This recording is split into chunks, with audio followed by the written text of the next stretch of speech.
Om Swastiastu. Assalamualaikum warahmatullahi wabarakatuh. Shalom, Namo Buddhaya. Selamat pagi, selamat datang saya ucapkan kepada seluruh mahasiswa baru Perguruan Tinggi Kesehatan Bintang Persada. Di mana pada kesempatan kali ini saya, Niluh Gede Mona Monika, akan menyampaikan materi pertama yang bertujuan mewujudkan generasi cekatan, cerdas, kompetitif, adaptif, tanggap, dan berjiwa nasionalisme pada tatanan kehidupan baru. Sebelumnya saya sampaikan, Perguruan Tinggi Kesehatan Bintang Persada berada di bawah naungan Yayasan Bintang Persada sebagai badan penyelenggara. Saat ini, Yayasan Bintang Persada dipimpin oleh Bapak I Gusti Made Arya Susantyo yang juga menaungi berbagai institusi pendidikan, mulai dari tingkat PAUD, TK, SD, SMP, hingga SMK di Kota Denpasar, Tabanan, dan ini juga ada di Kelungkung. Perguruan Tinggi Kesehatan Bintang Persada merupakan bentuk perguruan tinggi yang saat ini masih dalam proses penggabungan antara Akademi Kesehatan Bintang Persada dengan Sekolah Tinggi Ilmu Kesehatan Panca Atmajaya. Akademi Kesehatan Bintang Persada didirikan pada tahun 2018 berdasarkan SK Menristek Dikti nomor 461 dengan satu program studi yaitu D3 Farmasi. Sedangkan Sekolah Tinggi Ilmu Kesehatan Panca Atmajaya didirikan pada tahun 2014 berdasarkan SK Menristek Dikti nomor 594 dengan program studi S1 Keperawatan dan D3 Gizi dengan konsentrasi kesehatan dan juga kuliner pariwisata. Sebagai mahasiswa baru Perguruan Tinggi Kesehatan Bintang Persada, maka merupakan suatu kewajiban untuk mengetahui bagaimana struktur organisasi dan tata kerja di Perguruan Tinggi Kesehatan Bintang Persada.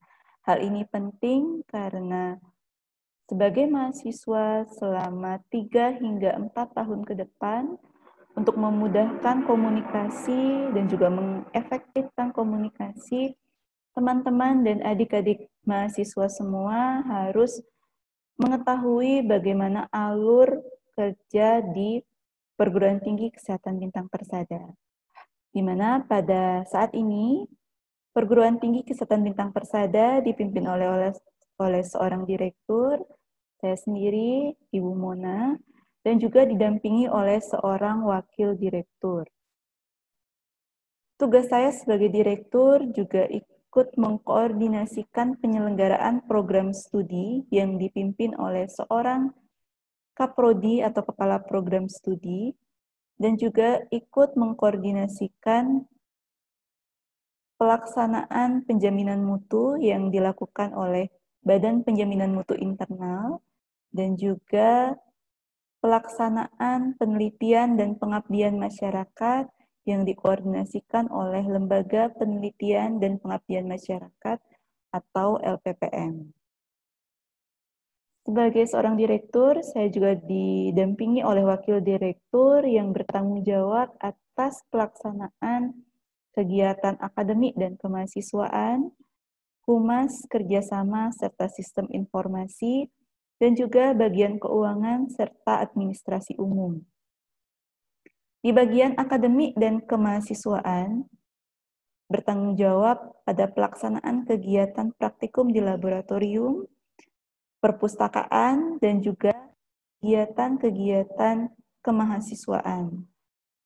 Di bagian humas, kerjasama, dan juga sistem informasi, bertanggung jawab mengelola seluruh kegiatan atau sistem informasi perguruan tinggi, sedangkan untuk bagian keuangan dan administrasi umum, memiliki tugas di bidang tata usaha dan juga keuangan, di mana untuk masing-masing personil yang bertanggung jawab di setiap bidang, nanti dapat adik-adik atau rekan-rekan mahasiswa lihat dan cermati dengan baik pada video yang akan ditampilkan.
Jika saya perhatikan, mayoritas dari mahasiswa baru angkatan tahun 2020 pada perguruan tinggi kesehatan Bintang Persada merupakan lulusan baru atau fresh graduate dari SMA dan juga SMK di Bali.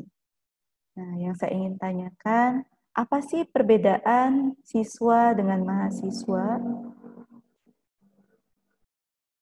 Mahasiswa itu merupakan pembelajar pada jenjang pendidikan tinggi.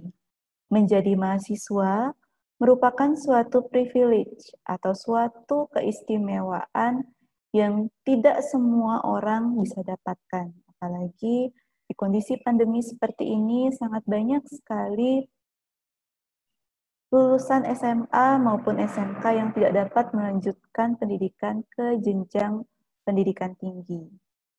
Padahal, salah satu jalan untuk mewujudkan mimpi, merealisasikan mimpi, dan memiliki masa depan yang lebih baik adalah melalui pendidikan tinggi. Nah, jadi yang saya harapkan ketika menempuh pendidikan selama 3 tahun atau 4 tahun nanti, adik-adik semua dapat memiliki karakter mahasiswa yang diharapkan sesuai dengan tujuan pendidikan tinggi di Perguruan Tinggi Kesehatan Bintang Persada, yaitu menjadi mahasiswa Perguruan Tinggi Kesehatan Bintang Persada yang cekatan. Cekatan di sini merupakan akronim dari kata cerdas, kompetitif, adaptif, tanggap, dan juga berjiwa nasionalisme. Mahasiswa yang cerdas tidak selalu berarti mahasiswa yang pintar. Cerdas merupakan bentuk karakter yang holistik di mana kecerdasan sendiri terdiri dari banyak aspek, di mana tujuan pendidikan tinggi salah satunya adalah mahasiswa lulusan perguruan tinggi minimal memiliki 5 aspek kecerdasan. Salah satunya adalah kecerdasan spiritual. Kecerdasan spiritual merupakan bentuk kecerdasan yang paling tinggi, karena dimensi yang dibahas adalah apakah adik-adik mahasiswa, teman-teman mahasiswa, sudah memiliki kesadaran diri sebagai manusia. Untuk mengetahuinya, saya ingin bertanya, apa sih selama ini yang membedakan adik-adik semua sebagai manusia dengan makhluk hidup lain ciptaan Tuhan? Misalnya saja bisa adik-adik lihat pada gambar yang terdapat di screen atau di layar monitor adik-adik semua. Kita sebagai manusia secara biologis masih berada pada satu kingdom yang sama dengan hewan, yaitu kingdom animalia. Namun, pada kehidupan, manusia dikatakan memiliki derajat yang lebih tinggi dibandingkan hewan atau binatang. Selain itu, apa sih yang membedakan manusia dengan makhluk gaib? Karena makhluk gaib juga ada yang memiliki wujud seperti manusia.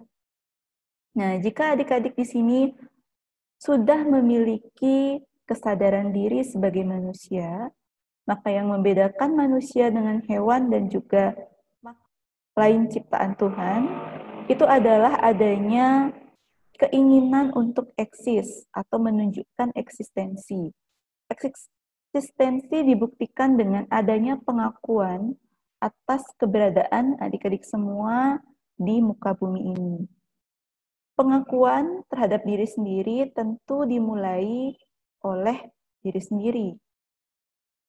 Adanya keinginan untuk menunjukkan eksistensi itu menimbulkan suatu tanggung jawab atau kesadaran akan tugas dan juga kewajiban adik-adik.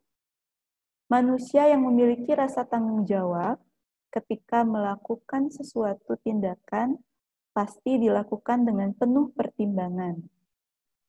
Manusia yang penuh pertimbangan ini sungguh berbeda dengan hewan. Jadi, yang membedakan manusia dengan hewan dan juga makhluk lain itu adalah adanya eksistensi, tanggung jawab, dan juga sifat penuh pertimbangan.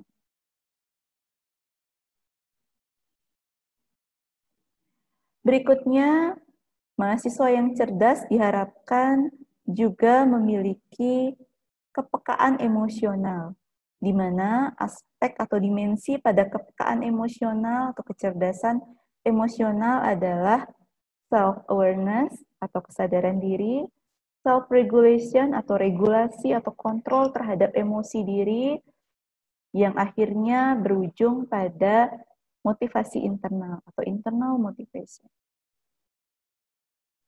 Mari kita lihat masing-masingnya. Self-awareness atau kesadaran diri itu merupakan bentuk pengetahuan akan kemampuan, kelebihan, atau juga keterbatasan diri sendiri. Self-awareness meliputi pemahaman yang mendalam tentang apa saja faktor-faktor atau situasi-situasi yang dapat menyebabkan munculnya emosi dalam diri adik-adik sebagai mahasiswa. Secara umum terdapat 8 emosi dasar yang dimiliki oleh manusia. Meskipun dari ke-8 emosi dasar ini dapat melahirkan sangat banyak sekali emosi manusia yang sifatnya kompleks. Namun, apapun emosi yang kita rasakan, seluruhnya memiliki tujuan masing-masing. Misalnya, emosi bahagia yang adik-adik rasakan itu merupakan bentuk emosi yang bertujuan mengingatkan apa sih hal-hal penting yang bermakna dalam kehidupan adik-adik. Sedangkan emosi takut itu bertujuan untuk melindungi diri kita dari bahaya.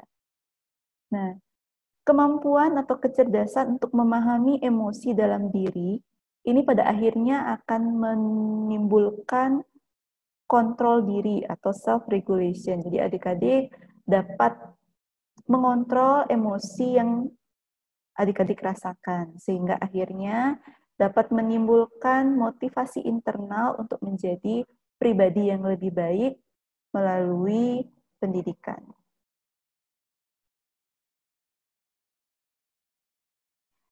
Berikutnya, kecerdasan emosional biasanya akan mendukung kecerdasan sosial.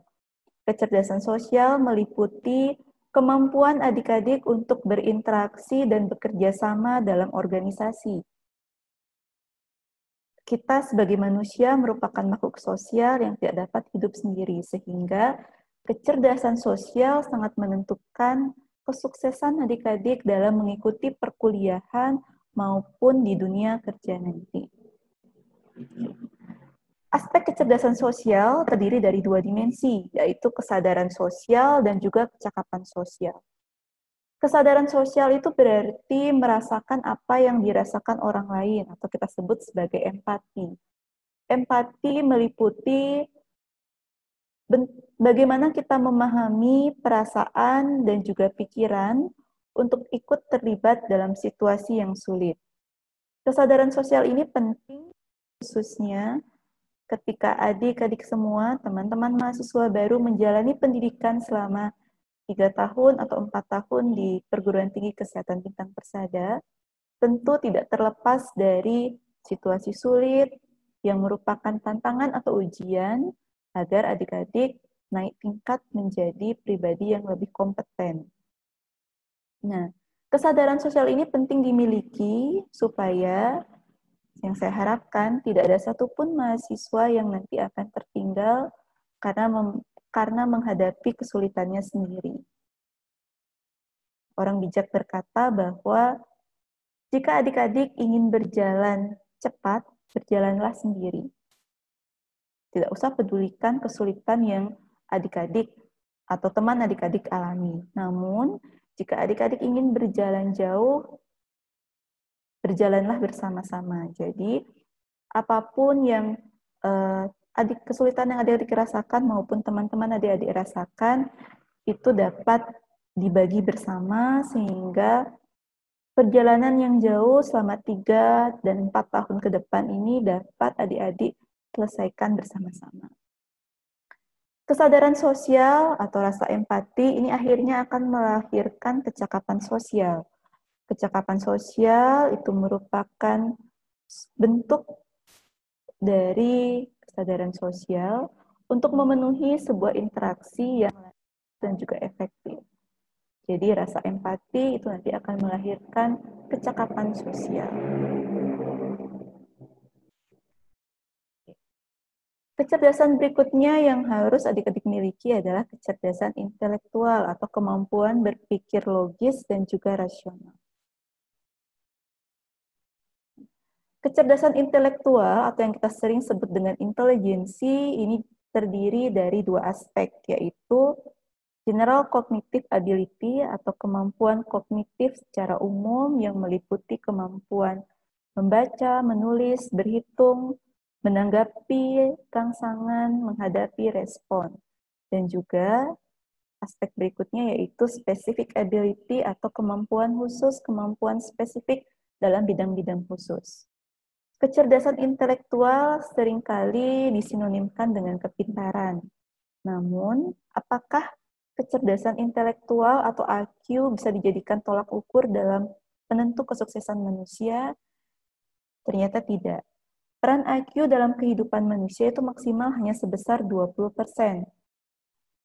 Bahkan menurut Stephen dan juga Howard, fungsi kecerdasan intelektual itu bahkan hanya 6% saja. Jadi, kepintaran itu harus diimbangi dengan kecerdasan spiritual, kecerdasan emosional, dan juga kecerdasan sosial. Berikutnya, bentuk kecerdasan terakhir yang harus adik-adik miliki sebagai mahasiswa adalah kecerdasan kinestetik atau kemampuan fisik spesifik. Kecerdasan kinestetik ini merupakan kemampuan menggunakan seluruh tubuh atau fisik yang adik-adik miliki untuk mengekspresikan ide dan juga perasaan, serta keterampilan menggunakan tangan untuk mengubah atau menciptakan sesuatu yang baru. Pada akhirnya nanti, mahasiswa yang cerdas itu dibuktikan dengan karya. Jadi berkaryalah sebanyak-banyaknya, ciptakanlah sesuatu yang baru sebanyak-banyaknya ketika adik-adik menempuh pendidikan tinggi. Selanjutnya adalah mahasiswa yang memiliki karakter kompetitif. Kompetitif itu merupakan karakter unggul untuk dapat bersaing. Mahasiswa yang memiliki karakter kompetitif biasanya memiliki 3 sikap atau karakter berikut yang menunjukkan bahwa seberapa kompetitifkah diri teman-teman atau rekan-rekan dan juga adik-adik mahasiswa semua. Mahasiswa yang kompetitif biasanya memiliki prinsip today is better than yesterday. Hari ini harus lebih baik daripada hari yang kemarin. Prinsip ini menunjukkan bahwa adik-adik semua, rekan-rekan mahasiswa semua memiliki kesadaran bahwa kompetitor kita, kompetisi yang utama itu adalah dengan diri kita sendiri.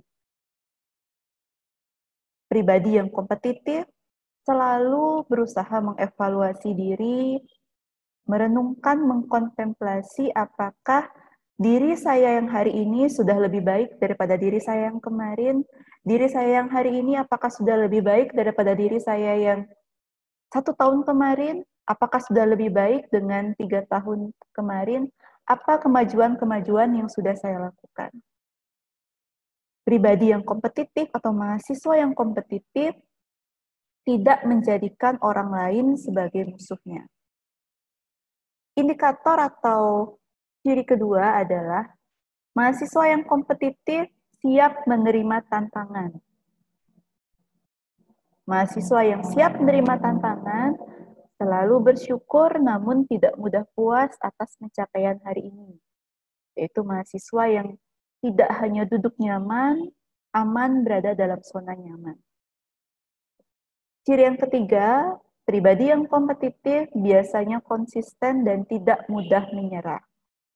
Memenangkan kompetisi apapun dalam hidup kita yang menjadikan kita menjadi pribadi yang lebih baik, pribadi yang lebih unggul, pasti harus disertai dengan perjuangan yang konsisten dan tidak mudah menyerah jika terdapat masalah. Intinya, berkompetisilah sebaik-baiknya dengan diri sendiri. Kalahkan kemalasan dalam diri, kalahkan ego kalian, dan jadilah pribadi yang baik. Namun, bangunlah kolaborasi atau kerjasama dengan rekan-rekan kalian nanti sesama mahasiswa di kampus, dengan kakak tingkat, dengan rekan mahasiswa di kampus lain, atau rekan-rekan di berbagai institusi di seluruh penjuru negeri. Karena pribadi yang kompetitif adalah pribadi yang memiliki jejaring yang luas, pribadi yang mudah menjalin kerjasama, sehingga memiliki keunggulan-keunggulan diri. Berikutnya, mahasiswa bintang persada diharapkan dapat menjadi pribadi yang adaptif. Di mana kita tahu pandemi COVID-19 telah mengubah tatanan hidup normal menjadi normal baru. Seluruh aspek kehidupan berubah, dan hanya pribadi yang adaptiflah yang mampu bertahan. Di jenjang pendidikan, baik pendidikan dasar, pendidikan menengah maupun pendidikan tinggi, pembelajaran konvensional seluruhnya digantikan menjadi pembelajaran dalam jaringan atau online. Sehingga pengetahuan dan keterampilan dalam bidang teknologi atau IT sifatnya wajib jika ingin sintas sampai wisuda nanti. Dan yang ingin saya sampaikan atau tekankan bahwa ketika menjalani perkuliahan nanti atau dalam menjalani kehidupan di dunia nyata atau di dunia kerja nanti, bukan individu yang paling pintar, bukan individu yang paling kuat, ataupun individu yang paling besar, namun yang mampu bertahan adalah kita yang paling adaptif terhadap perubahan, yang tidak mudah mengeluh, yang tidak mudah menyerah. Mahasiswa yang adaptif biasanya memiliki ketanggapan, atau kita sebut sebagai mahasiswa yang tanggap. Ciri dari mahasiswa yang tanggap adalah mahasiswa yang peka terhadap perubahan. Mahasiswa yang peka terhadap perubahan biasanya memperhatikan lingkungannya dengan sungguh-sungguh. Mahasiswa yang peka, tanggap, adalah mahasiswa yang sadar akan hak dan kewajibannya sebagai mahasiswa, memiliki tanggung jawab sehingga di dunia kerja nanti itu akan menjadi pribadi yang responsif. Apa bedanya responsif dengan reaktif? Nah, kedua sifat ini, baik responsif maupun reaktif, sama-sama merupakan sifat tanggap. Namun, perbedaannya adalah pribadi yang responsif atau mahasiswa yang responsif, dia yang tanggap terhadap perubahan dan merespon atau bertindak dengan mempertimbangkan apa dampak dari responnya terhadap perbuatan tersebut atau responnya terhadap rangsangan tersebut. Sedangkan mahasiswa yang reaktif hanya tanggap, namun tindakan yang dilakukan tidak mempertimbangkan dampak dari perbuatan. Jadi yang saya harapkan nanti selama menempuh pendidikan, setelah kalian semua lulus dari Perguruan Tinggi Kesehatan Bintang Persada, kalian dapat menjadi pribadi yang tanggap dan juga responsif, yang peka pada perubahan, yang sadar terhadap tanggung jawab, dan juga mempertimbangkan apa dampak dari perbuatan sebagai respon terhadap kondisi lingkungan adik-adik semua. Berikutnya adalah mahasiswa yang berjiwa nasionalisme.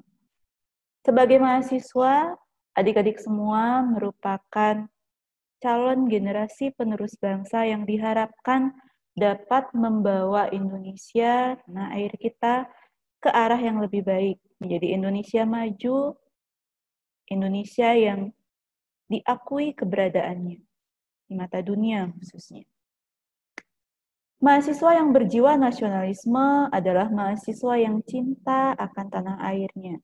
Terkesan klise, namun diharapkan mahasiswa dapat menunjukkan pribadi atau diri dan memiliki karakter-karakter Pancasila.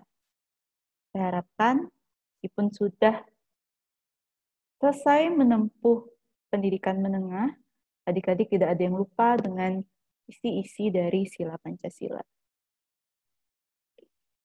Di sini saya sampaikan ada beberapa hal tindakan nasionalisme yang dapat adik-adik lakukan sebagai siswa, di mana wujud tindakan nasionalisme ini merupakan implementasi dari kelima sila Pancasila. Salah satunya implementasi dari sila yang pertama dalam kehidupan sehari-hari adalah menghargai nilai-nilai ketuhanan dengan cara menghargai kebebasan beragama, tidak membeda-bedakan teman berdasarkan agamanya, tidak memaksakan kebenaran agama kita kepada teman yang berbeda agama.